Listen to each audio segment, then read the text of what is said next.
بسم اللہ الرحمن الرحیم۔ شروع اللہ تعالیٰ کے نام سے جو بہت مہربان اور نہایت رحم فرمانے والا ہے۔ السلام علیکم ورحمۃ اللہ وبرکاتہ۔ میرے چینل میں آپ کی خوش آمدید۔ امید کرتی ہوں کہ آپ سب خیریت سے ہوں گے انشاءاللہ۔ سورہ کہف قرآن پاک کی 18ویں سورہ ہے۔ اس میں 12 رکوع اور 110 آیات ہیں۔ رسول اللہ صلی اللہ علیہ وسلم نے ہر نماز جمعہ کے بعد سورہ کہف پڑھنے کی تاکید کی ہے۔ آپ صلی اللہ علیہ وسلم نے فرمایا کہ جو شخص ہر نماز جمعہ کے بعد سورہ کہف پڑھے اس کے لیے 2 جمعوں کے درمیان ایک نور روشن ہوگا۔ آپ صلی اللہ علیہ وسلم نے یہ بھی فرمایا کہ جو سورہ کہف کی پہلی 10 آیات کو زبانی یاد کر لے وہ دجال کے فتنے سے محفوظ رہے گا انشاءاللہ۔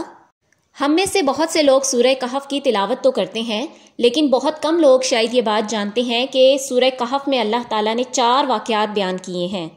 پہلا واقعہ غار والوں یعنی کہ اصحاب کہف کے بارے میں ہے، اور یہ واقعہ ایمان کی آزمائش کے بارے میں ہے۔ دوسرا واقعہ ہے ایک آدمی اور اس کے 2 باغات کے بارے میں، اور یہ واقعہ دولت کی آزمائش کے متعلق ہے۔ تیسرا واقعہ موسیٰ علیہ السلام اور خضر علیہ السلام کے سفر کے متعلق ہے، اور یہ علم کی آزمائش کے بارے میں ہے۔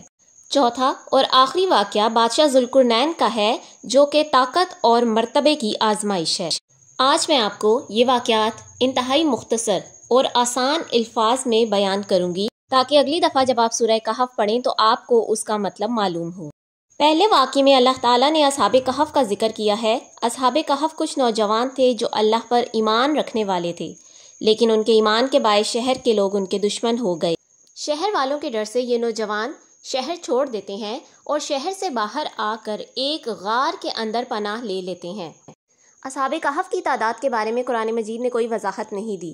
ان نوجوانوں کے ساتھ ایک کتا بھی شامل ہو جاتا ہے، اور وہ بھی ان کے ساتھ ساتھ شہر سے باہر آ کر غار میں ان کے ساتھ پناہ لے لیتا ہے۔ غار میں آ کر آرام کی غرض سے یہ نوجوان جب کچھ دیر کے لیے سوتے ہیں تو اللہ کے حکم سے ان کی روحیں قبض کر لی جاتی ہیں، اور یہ کئی 100 سال تک اسی غار میں سوئی رہتے ہیں۔ کئی 100 سال تک سونے کے بعد جب یہ اٹھتے ہیں تو انہیں گمان ہوتا ہے کہ شاید ایک دن یا اس سے کچھ زیادہ سوئی ہیں۔ انہیں اس بات کا اندازہ بھی نہیں ہوتا کہ وہ کتنے 100 سال بعد جاگے ہیں۔ اپنا حلیہ بدل کر ایک نوجوان شہر جانے کا فیصلہ کرتا ہے تاکہ وہ کھانے پینے کے لیے کچھ سامان لا سکے۔ جب وہ شہر میں داخل ہوتا ہے تو وہ دیکھ کر حیران ہو جاتا ہے کہ شہر کا نقشہ ہی بدل چکا ہے۔ اسے یقین نہیں آتا کہ یہ وہی شہر ہے جس کو چھوڑ کر اس نے غار میں پناہ لی تھی۔ ادھر شہر کے لوگ اتنے پرانے حلیے والے آدمی اور اتنے پرانے سکوں کو دیکھ کر حیران ہو جاتے ہیں۔ تب کہیں جا کر اصحاب کہف کو یہ اندازہ ہوتا ہے کہ وہ کئی 100 سال تک سوتے رہے، اور کیسے اللہ تعالیٰ نے ان کے ایمان کے باعث ان کی حفاظت فرمائی ہے۔ دوسرا واقعہ ہے ایک آدمی کا جو کہ 2 باغات کا مالک تھا۔ اللہ تعالیٰ نے اس آدمی کو رزق میں اور تمام نعمتوں میں وسعت عطا فرمائی، لیکن وہ شکر کرنے کی بجائے تکبر اور ناشکری سے کام لیتا ہے۔ اللہ تعالیٰ کا قانون ہے کہ وہ شکر کرنے والوں کو مزید نوازتا ہے۔ اس آدمی کا تکبر اور ناشکری بالآخر آزمائش اور مصیبت کو دعوت دیتی ہے۔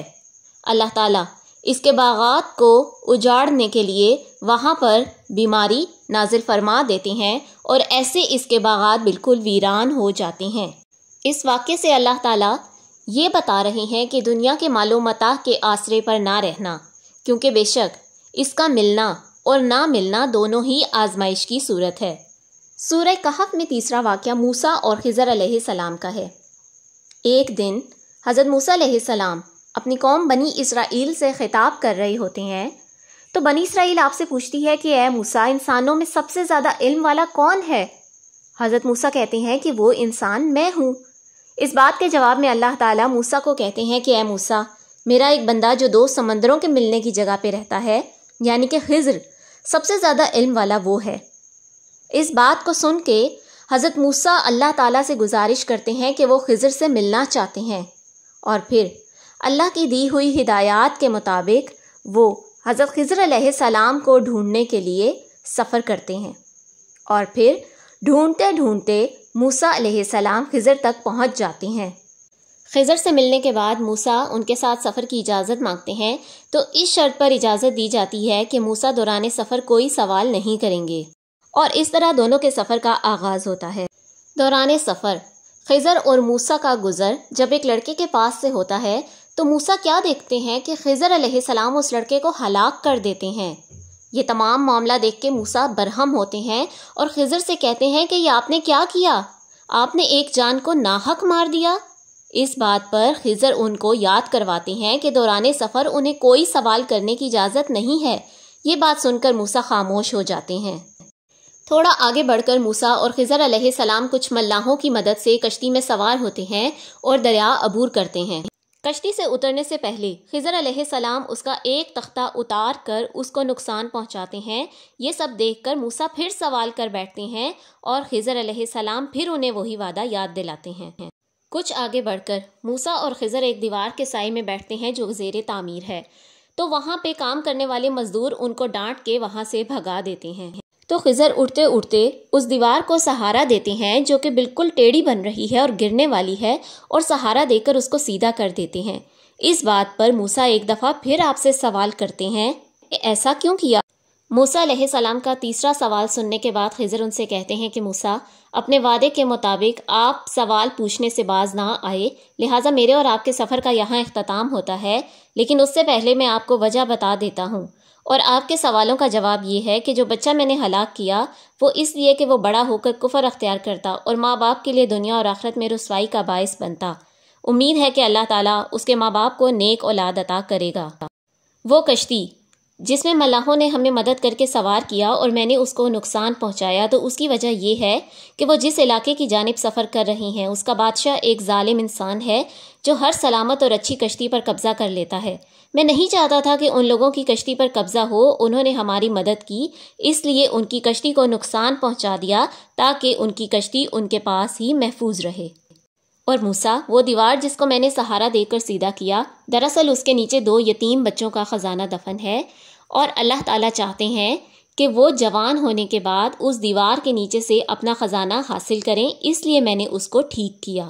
یہ تینوں وجوہات بتانے کے بعد خضر علیہ السلام موسیٰ سے اپنا راستہ الگ کر لیتے ہیں اور اپنے سفر کی جانب گامزن ہو جاتے ہیں۔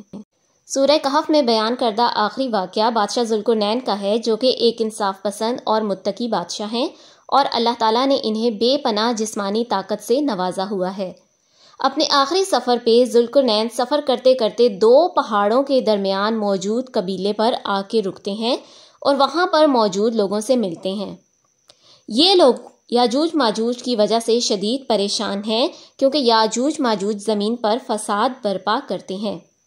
یہ لوگ ذوالقرنین سے یاجوج ماجوج کی شکایت کرتے ہیں اور ساتھ ہی یہ درخواست کرتے ہیں کہ یاجوج ماجوج کے مقابلے میں ہماری مدد کریں اور ہمیں ان سے نجات دلائیں۔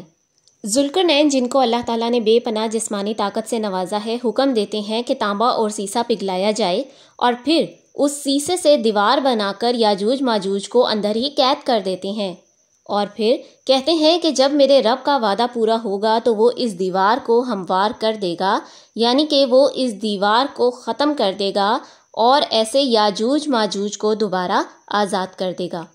امید ہے کہ آج کی ویڈیو کے بعد آپ اگلی دفعہ جب سورہ کہف پڑھیں گے تو آپ اس کے الفاظ کے ساتھ ساتھ اس کے مفہوم کو بھی سمجھیں گے اور مجھے اپنی دعاؤں میں یاد رکھیں گے۔